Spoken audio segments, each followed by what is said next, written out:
Imagine this. You have just survived the worst 48 hours of your life. You were dragged out of your bed in the middle of the night. You were drugged. You were blindfolded. You were put in the trunk of a car. You were held captive by a man who told you he was part of a highly organized criminal organization. You thought you were going to die. And then, miraculously, you are released. You are dropped off in an alleyway hundreds of miles from home, with nothing but the clothes on your back. You stumble to safety, you call for help, you think the nightmare is over. You think the police are going to hunt down the monster who did this to you. But the next morning, you turn on the TV, and you see the face of the police spokesperson for the Vallejo Police Department. He is standing in front of a sea of microphones. He looks angry, he looks disgusted.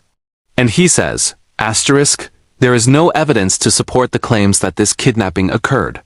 We believe this was an orchestrated event.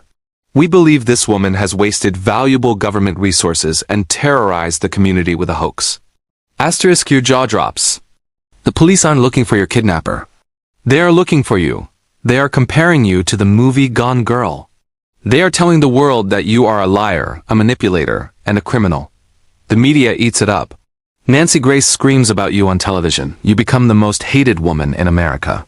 The real-life Gone Girl, they call you. But there is one problem, one terrifying, sickening problem. You weren't lying. The kidnapper is real. He is still out there. And he is watching the news, laughing, because the police just gave him the perfect alibi. This is the infuriating, heartbreaking, an absolutely true story of Denise Huskins and Aaron Quinn. It is a story about what happens when the people sworn to protect us decide to prosecute the victim instead of the villain. And it is a story about how one small accidental clue 400 miles away finally exposed the truth. If you believe that justice should be blind but not stupid, please hit that subscribe button and turn on notifications. You need to hear this story to believe it. Part 1. The Invasion, March 23, 2015, Vallejo, California. Mare Island. It is a quiet night. Aaron Quinn and his girlfriend, Denise Huskins, are asleep in Aaron's home. They are physical therapists. They are young, normal professionals.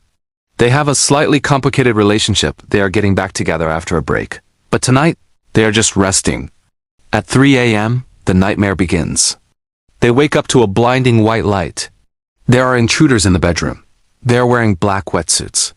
They are wearing blacked-out swim goggles. They are holding weapons that look like machine guns with laser sights. It looks like a scene from a science fiction movie. It is surreal. The intruders are calm, professional. They shout commands. Get on the floor. Don't move. They bind Aaron and Denise with zip ties. They put blackened swim goggles on them so they can't see. They put headphones on them playing pre-recorded instructions. We are a professional group, the voice says. We are here to collect a financial debt. Do not resist. They sedate them. They force-feed them liquid drugs. Then they take Denise. They put her in the trunk of Aaron's car. Before they leave, they tell Aaron, we are taking her. If you call the police, we will kill her. We are monitoring your phone. We have cameras in the house. Wait for our instructions. And just like that, they are gone. He fights the sedative. He fights the panic. He waits. He doesn't know if the cameras are real. He doesn't know if they are watching him right now. Finally, after hours of agonizing fear, he manages to free himself enough to grab his phone. He calls the one person he trusts, his brother, who is an FBI agent. His brother tells him, call 911. Now. The police arrive at Aaron's house. Aaron is groggy. He is stumbling. He is telling them a story that sounds insane. Wetsuits? Swim goggles? A professional organization? Kidnapped for a debt? The Vallejo detectives look around. There is no sign of forced entry. The house looks clean, and Aaron ... Aaron seems too calm. He is in shock and he is drugged. The detectives take Aaron to the station. They put him in a small room. And for the next 18 hours, they don't treat him like a victim. They treat him like a suspect. The lead detective, Matt Mustard, looks at Aaron and says, I don't believe you. You killed her, didn't you? Did you get in a fight? Did you hit her too hard? Where did you dump the body? Aaron is pleading. No, they took her. You have to find her. Check my phone. Check the GPS. But the detective has tunnel vision. He says, Aaron, you failed the polygraph. A lie tactics police use. Aaron, we found blood in your trunk. A lie. Aaron, just tell us where she is so her family can bury her. Aaron Quinn is living a double nightmare. His girlfriend has been kidnapped by sophisticated criminals, and the only people who can save her are trying to pin her murder on him. He eventually shuts down. He realizes they aren't going to help him. Part 3. The Release and the Twist. Meanwhile, Denise Huskins is not dead. She is being held captive in a house somewhere in the unknown. She is blindfolded. She is terrified. Her kidnapper tells her strange things. He tells her he used to be in the military. He tells her he didn't mean to take her. He meant to take Aaron's ex-fiancée. He treats her surprisingly well. He doesn't beat her. He talks to her. It is psychological torture. After 2 days, 48 hours of hell, the kidnapper puts her back in a car. He drives her 400 miles south to Huntington Beach, California, and he releases her. He drops her off in an alley near her parents' home. Denise walks to safety. She is alive. This should be the moment of victory. The victim survived. But back in Vallejo, the police have already decided on a narrative. When they hear Denise has been found safe, nearly unharmed, walking near her parents' house, they snap. That's it. They say it's a hoax. Detective Matt Mustard and the police spokesperson go to the press. They announce to the world that Aaron and Denise faked the whole thing. They compare it to the movie Gone Girl, where a woman fakes her own kidnapping to frame her husband. They insinuate that Denise wanted attention. Or maybe they wanted money. Or maybe they just wanted to waste police time. The media destroys Denise. Imagine being her. You just got released by a maniac. You are traumatized. You turn on the news and the whole world is laughing at you. The FBI even threatens her lawyer. They say, if she doesn't confess to the hoax, we are going to charge her with federal crimes. Denise and Aaron go into hiding. They hire defense attorneys. They are too scared to leave their house. They are victims of a violent crime, but they are living like fugitives. Part 4. The kidnapper's ego. But here is where the story gets truly bizarre. The kidnapper ... was offended. He was watching the news too, and he was angry. He was a professional criminal in his own mind. He had pulled off a Mission Impossible-style raid. Wetsuits, lasers, drones! And the police were calling it a hoax? They were calling it a fake? His ego couldn't handle it. So the kidnapper started emailing the newspaper. He sent long, detailed manifestos to the San Francisco Chronicle. He wrote, "We are a group of gentlemen criminals. We kidnapped Miss Huskins. The police are wrong. She is telling the truth. We used a sedative on her. We used a drone to watch the house." He even sent photos of the specific items he used. He sent photos of the room where he held Denise. He was literally handing the police the evidence on a silver platter. He was saying, "I did IT, stop calling it a hoax." But the Vallejo police, they ignored it. They said, "Oh, Aaron and Denise probably wrote these emails themselves to keep the lie going." Their arrogance was so thick that even the confession of the criminal couldn't penetrate it. For months, the case went cold. Aaron and Denise were pariahs. Their careers were ruined. Their reputations were in shreds. They had no hope. Part 5. The Detective Who Listened. 3 months later. June 2015. Dublin, California. About 40 miles from Vallejo. A completely different crime happens. A man breaks into a house in the middle of the night. He is wearing black clothes. He tries to tie up the homeowners, a husband and wife. But this time, the husband fights back. The husband grabs the intruder.